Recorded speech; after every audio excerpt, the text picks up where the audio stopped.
Hello అండి, welcome to greenery life. ఈరోజు అయితే మీకు ఒక మంచి హెల్త్ టిప్ అయితే చెప్తున్నానండి. చూడండి, అదే ఇది గ్రేప్స్. మనం మార్కెట్ నుంచి అయితే ఇలా తీసుకొచ్చేస్తాం. అయితే వీటి మీద చూడండి, ఇలా వైట్ కలర్లో వ్యాక్స్ లా ఉంది. చాలా మంది ఇది రిమూవ్ చేయడానికి వాటర్లో సోక్ చేసి తింటే సరిపోద్దని వాటర్లో సోక్ చేసి తినేస్తుంటారు. అలా అయితే కాదండి, గ్రేప్స్ చాలా ఎంత హెల్దీనో అంత డేంజరస్ అండి. ఇవి సరిగ్గా ప్రాపర్గా క్లీన్ చేయకపోతే. మనం ఇప్పుడు ఆ క్లీనింగ్ ఎలా చేసుకోవాలో చూపిస్తానండి. మన ఇంట్లో, మన వంటింట్లో ఉండే వస్తువులతోనే మనం ఎలా వ్యాక్సిన్ పోగొట్టుకోవాలో చూపిస్తానండి. చాలా మంది వెనిగర్, బేకింగ్ సోడా ఇలాంటివన్నీ యూజ్ చేస్తుంటారు. మనకు అవి అందుబాటులో లేకపోతే మన కిచెన్ లో ఉండే వాటితోనే మనం ఈజీగా రిమూవ్ చేయొచ్చు ఈ వ్యాక్స్ అనేది, వైట్ కలర్ వ్యాక్స్.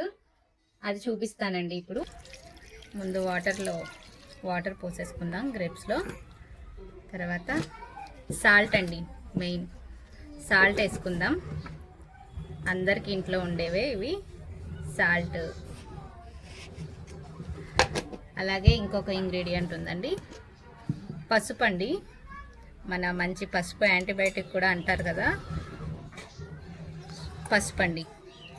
కొంచెం ఈ రెండు యాడ్ చేసుకొని వాటర్లో మనం కొంచెం సేపు సోక్ చేసుకోవడమేనండి.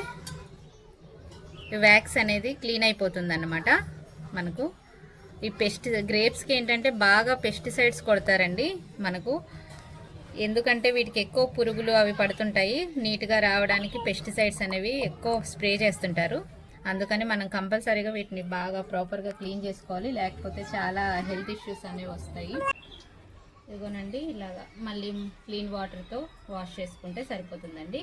మెయిన్ క్యాన్సర్ అనేది మనం దగ్గరికి రాదండి. ఇలా క్లీన్ చేసుకోవడం వల్ల క్యాన్సర్ నుంచి కాపాడుకోవచ్చు, ఇలా క్లీన్ చేసుకొని తినడం వల్ల.